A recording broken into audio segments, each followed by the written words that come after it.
Today's the first day we're going to be doing my book reading, Freedom from Fibromyalgia, 7 Steps to Complete Recovery. We're just going to do a little bit at a time. I'm going to stop and take questions as it seems pretty logical to stop, but I'm so glad you're here. Okay, let's get going. I guess I just want to say at the outset, I'm not going to just stop and say hi to people as we go along. And there's some things I'm not going to read in my book verbatim. Like I'm not going to read off, HTTP, www, stuff like that. It's not going to be a completely unabridged reading. Okay, so let's get started. This is Freedom from Fibromyalgia by me, Leah Mccullough. 7 Steps to Complete Recovery. The first thing I'm going to read is the foreword. I didn't write the foreword. My friend Victoria Smith wrote the foreword, and I'll say all her credentials at the end. So let's get going. Foreword. If you are reading this book, you, your patient, or a loved one is suffering from the ever-elusive fibromyalgia. The inescapable fact that an awful lot of money is being made today selling unhealthy foods, medication, vitamins that don't deliver, and information that falls short. Too many are suffering greatly, despite the fact that fibromyalgia does not have to be a life sentence. By any number of measures, America's health is failing. Even children are diagnosed with fibromyalgia and other horrifying diseases. Fortunately, you have in your hand the story of how one woman recovered from fibromyalgia, exactly how she did it. She is an excellent researcher and article communicator. She is widely respected for her public speaking. I have had the pleasure and the privilege to be both her practitioner and her friend, and I can attest to all that and add that she is a remarkable woman. She is a woman of character, humility, and her every step is guided by her deep desire to help all of the others whom are suffering to find their way out of the pain, the fog, so they can begin to live their life again. Leah Mccullough's new book, Freedom from Fibromyalgia,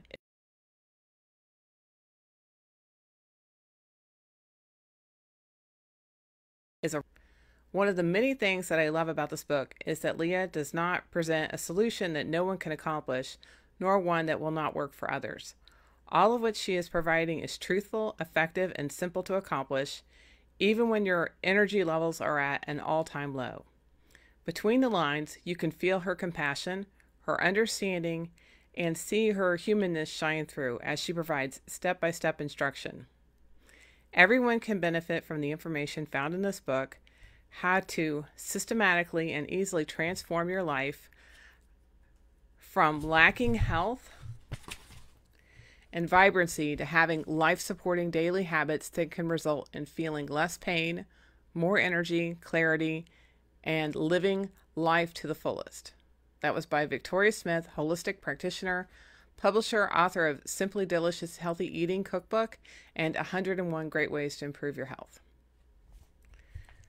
Okay, we got a few people on there. Hi, Mary, Pamela, and another Mary Powers, Terry, and Heather. So nice to see you guys.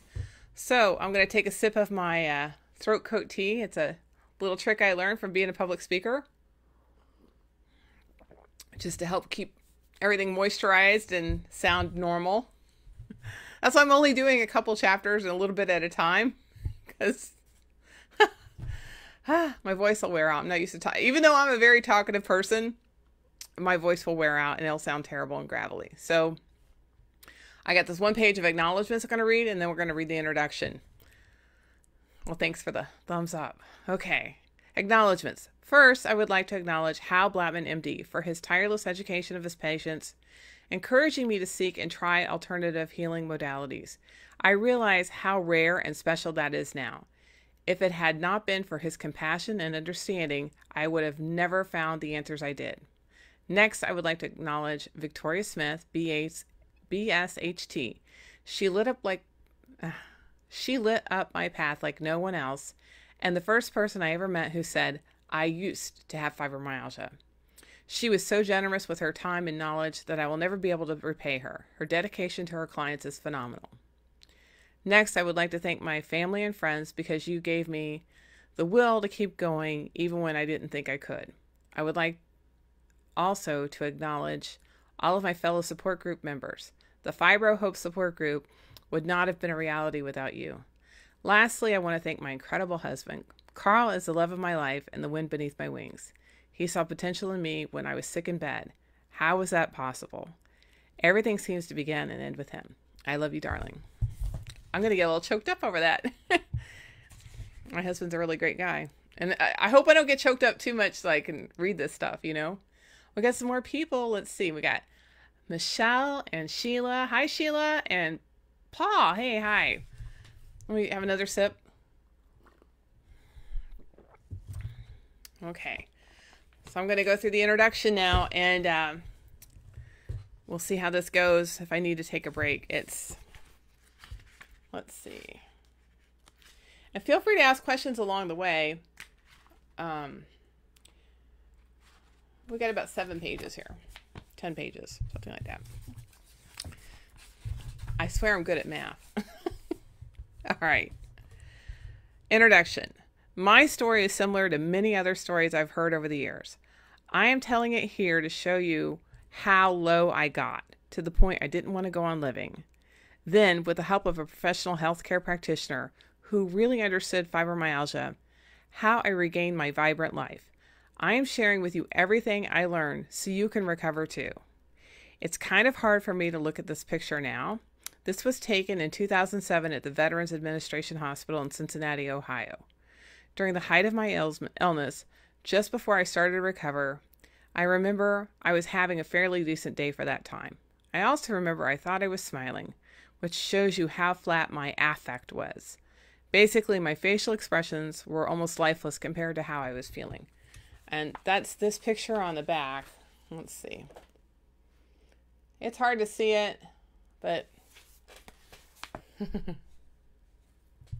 Paul says, Leah, God is faithful. Let's keep the faith. Thank you. I appreciate that. Hi, Anissa. All right. My story. I was living the perfect storm for coming down with a chronic illness in my early 20s. I was in the Army and living life to the fullest, but burning the candle at both ends. First, I was working long hours, then also working a part-time job and taking college courses at night.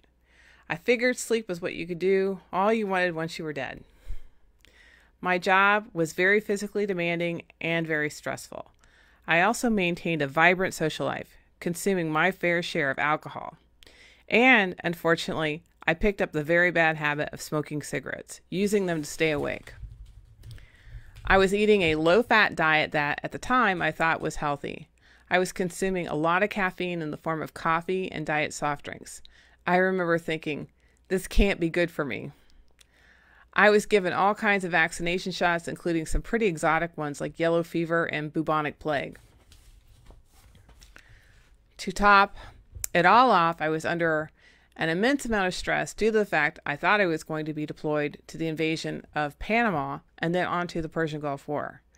I did not wind up going to either, but went to Bosnia a few years later as a civilian contractor. More on that later.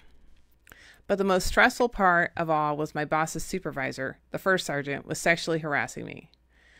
My only saving grace at the time was exercise. I ran most mornings, took exercise classes at night, and I did hiking and sometimes surfing on the weekends. I had a fun, active, stressful life, and it was about to come crashing down. Here's a picture of me in Army basic training from the book. If you can see that, I was 19 years old, no makeup on.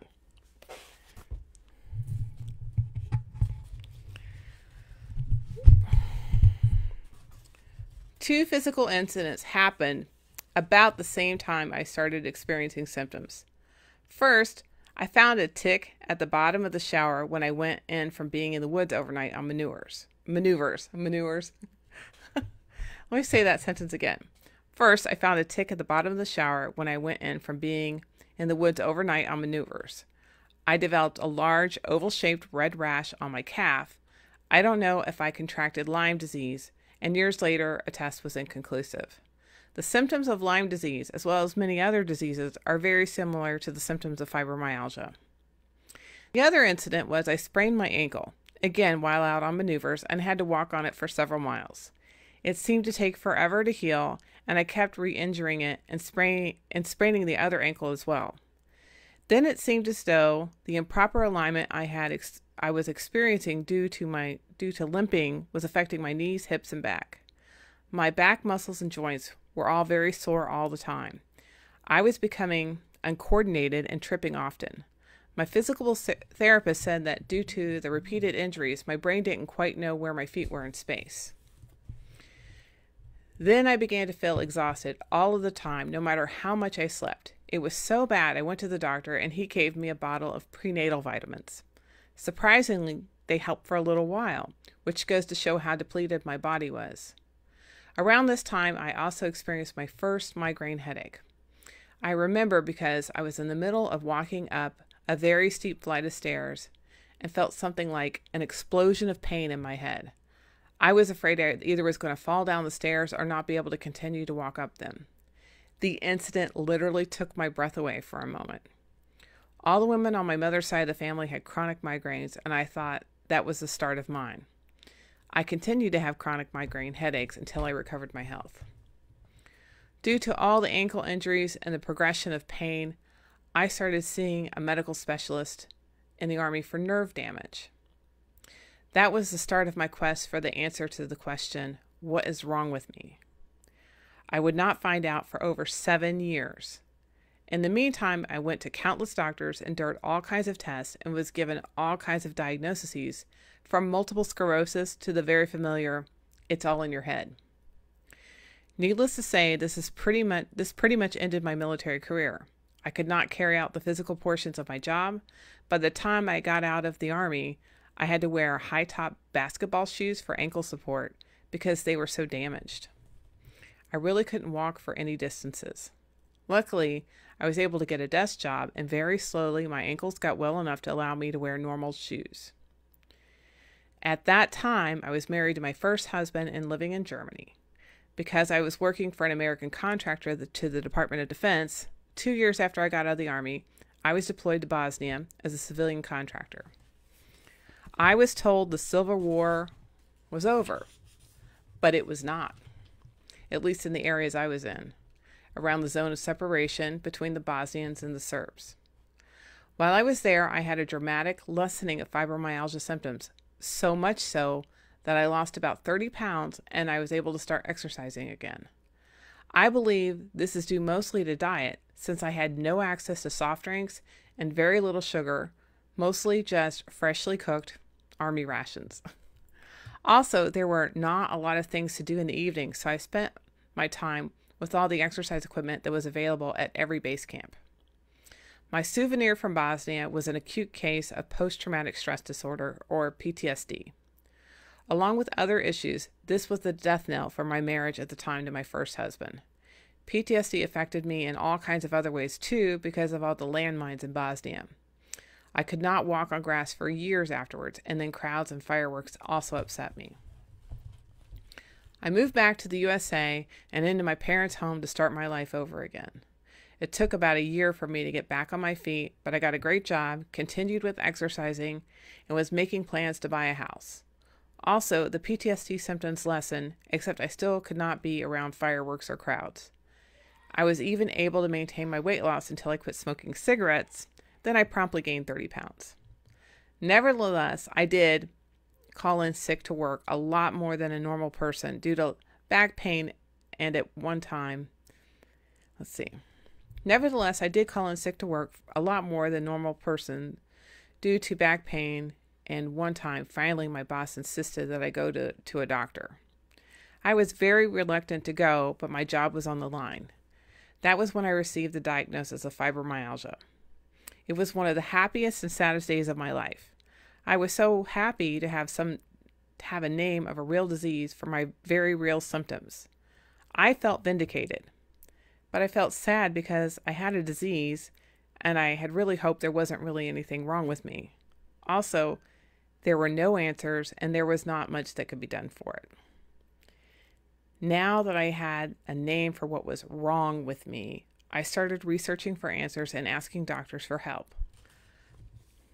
First, I found out that at the time, many doctors did not believe fibromyalgia was a real disease. Also, if you were diagnosed with fibromyalgia, many medical professionals were biased and thought you were crazy. The first of my many medications I was given was an antidepressant. I'm not sure exactly how many different medications I tried to help alleviate the symptoms of FMS, probably at least 30. By the time I was about to recover, I was taking 9 prescriptions a month, 6 on a daily basis, and 3 of those were just for pain. Also, that doesn't include the many supplements and vitamins I was taking as well. After a year, I was diagnosed with FMS, fibromyalgia syndrome. I was in an accident at work. I was a trade show manager, and during the teardown of a show, an 80-pound speaker from an adjacent booth was knocked over and landed on my neck, head, and shoulder. I was pinned to a countertop. Some of the people there got the speaker off me, and then I would not let anyone touch me for a few minutes. Nothing was obviously broken or bleeding, and even though I was stunned, I was able to get home. The next day, I felt like I'd been hit by a truck. That was the beginning of me becoming almost completely disabled. During the time of this incident, I had been engaged to my current husband, Carl, for only a week. Well-meaning people said hurtful things to me at the time, such as, "Carl doesn't want to marry a sick woman." This was said to somehow buck me up, but it just made me feel like I was damaged goods. We didn't know at the time that I would be sick for the next 8 years. I think it's a testament to my husband's character that he stuck with me through all this. He really has been my port in the storm. I'm so thankful to have him in my life. Here's our picture from our wedding, if you can see that. Back in April 7th, 2000, and actually in a couple days, we'll be married 20 years. Hi, Becca. Hi, Dee. And hi, Janet.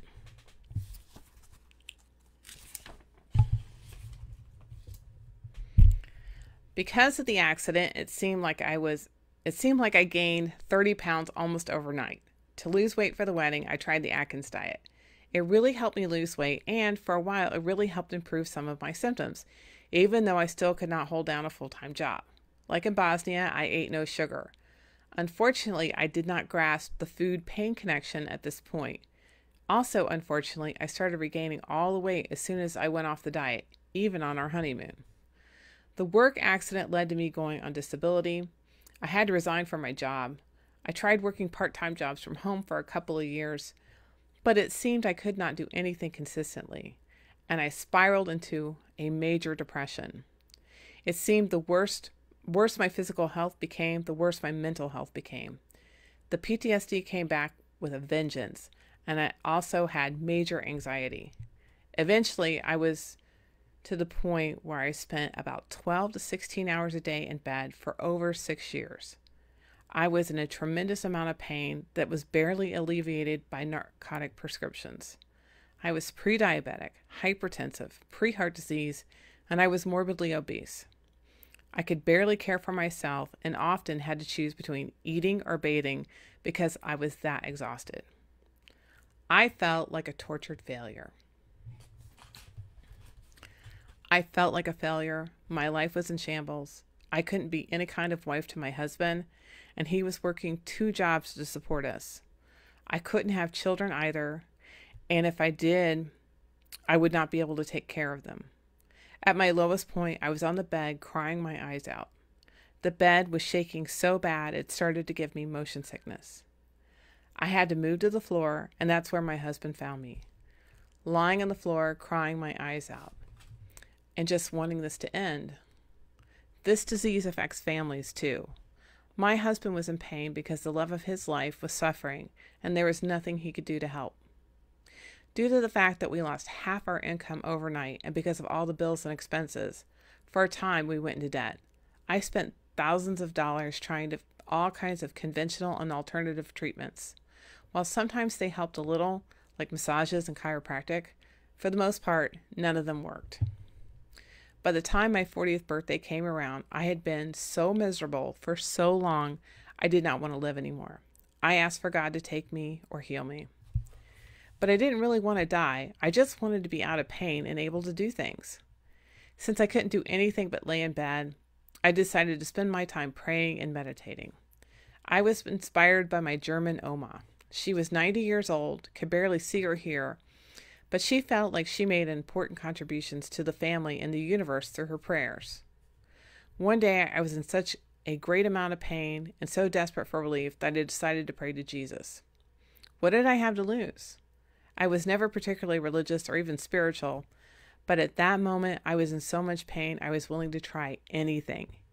Anyway, I don't know where the idea came from, but I asked Jesus to pour cool water on my upper back, where I felt the most burning pain. In my mind's eye, I saw him, and he had a very interesting urn with a lid. I have probably seen an urn like that before, but honestly, I don't remember. Years later, I saw some Middle Eastern women gathered in the park in the evening, and they had urns just like that. He poured water from the urn onto my upper back, and I actually felt a cooling sensation in the area. I was astounded. To this day, I still cannot fully explain what happened, but I know for sure that Jesus is my friend and he lives. Even though I had virtually no hope that my life can improve, I decided to start visualizing myself being healthy and well. Every disease has had people cured of it, so why not fibromyalgia and why not me? I started thinking and saying, if there's a cure, I will find it. I feel that the prayers, the visualizations and affirmations, and God's grace led me to the people who could help me. Maybe this is happening right now to you too. Within a few months, I met a holistic practitioner, Victoria Smith, who said something very different to me. She claimed she used to have fibromyalgia, and now she is well. I was very interested in what she told me. Basically, she recommended that I do a very easy detoxification and use a probiotic supplement. I had tried these before without much success. Victoria assured me that the products she used were different, and were they ever. With these two products, I was able to make a healing quantum leap towards wellness, and then I was able to do the other things to become completely recovered. Within 3 weeks of taking her products, I thought I was cured. I wasn't. I had a long way to go, but that tells you how dramatically better I felt. As I felt healthier, I was able to do some other things, and in about 3 months, I was off half my prescriptions, and in 7 months, I was off all prescriptions. I didn't have to take anything for pain because I didn't have any more pain. I was able to start cooking, working part-time, and exercising, like running and horseback riding. I was able to lose 70 pounds in about 10 months. I was a new person. On my 40th birthday, I wanted God to take me home. But for my 41st birthday, I had a party. If that was the end of the story, it would definitely be a happy ending. But there's more. After about 10 months of detoxing, supplementing with a probiotic, eating well, losing weight, exercising, and all the other things I did, I got the biggest news of my life. I found out I was pregnant. 9 months later, I gave birth to a beautiful, perfectly healthy baby boy. And of course, he continues to be the joy of my life. Everyone, including and especially me, considers him a miracle and a blessing. As of this writing, I've been recovered for about 5 years. So I know it's permanent. In that time, I have not been eligible to receive the diagnosis of fibromyalgia by a medical doctor, and the only prescription medication I've been on in that time was what I was given in the hospital for the birth of my son. I continue to do the things that made me well, and I continue to feel great. Now I have no pain in my body except for an occasional injury, but it's usually no big deal, instead of sidelining me for weeks. I sleep at night and I wake up feeling rested. I generally have enough energy to do all the things I want to do, like running around after a 4-year-old. My mood is generally happy. I live like a normal person now, but I believe better than most normal people. If you would like to discover how you can lead a better than normal life, please keep reading. So here's some pictures. That was me about 6 months after I started the recovery process. And here's a picture of me pregnant.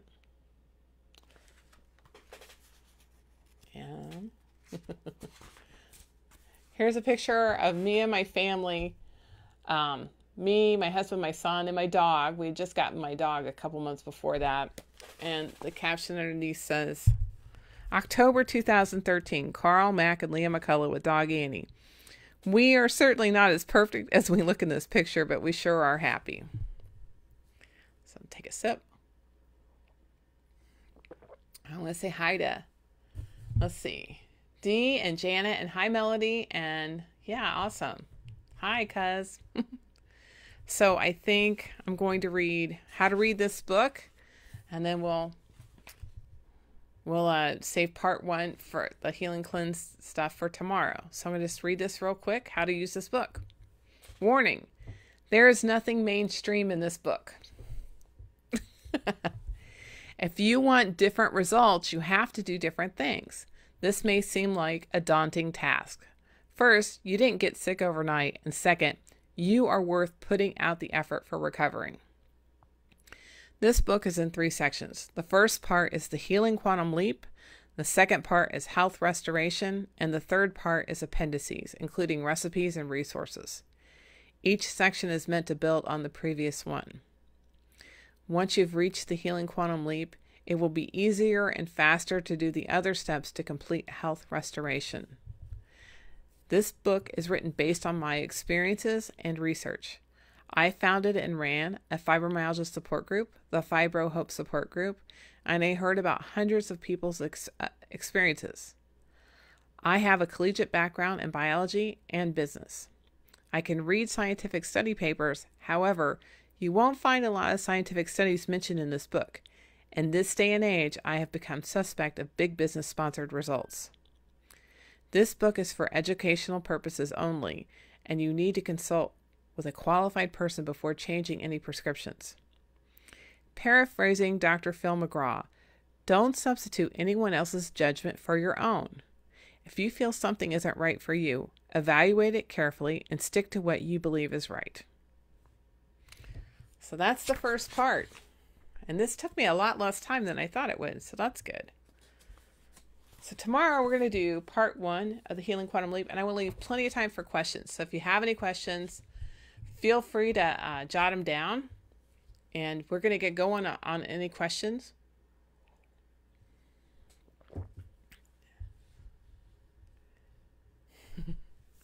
Okay, so tomorrow we're going to do, let's see, the Healing Quantum Leap out of bed, and your thoughts matter. And then Thursday, we're going to do the missing link, fast, simple, and easy detoxification, and the healing cleanse. And then Friday, we're going to do nourish deeply. And that's the biggest bulk of what I did to recover. We're going to cover that this week. So that's going to be a lot of fun. Maurice Crump. All right. Hey, Maurice, I'm going to miss you in Atlanta next week because wedding got canceled. So it's nice to see you, though. Okay, with that, last call for questions, or if anybody wants to say anything, I am here for you. And I'll be around here and there this afternoon. I'm usually not available this time of day because I'm usually getting ready to go to martial arts with my son, or another activity of him, or I'm cooking dinner or something like that. So this is a really special time. I was thinking, the only time I've ever had a 2-week vacation, I think when I was changing duty stations in the Army from California to Germany, I took time to travel, drive across the country, and I went to the Grand Canyon, and I saw my grandparents down in Florida and stuff. So that was kind of fun. But that's the only time I've ever taken a really long break. But I've never been out on vacation for 2 weeks. So this is a really special time, and making the most of it. And I'd love to hear what you're doing with your time that you're during the quarantine. And so with that, oh, hey Herb, hi. So with that, if anybody has any questions and wants to post something later, I'll be around and I'll answer them. So with that, thank you everybody.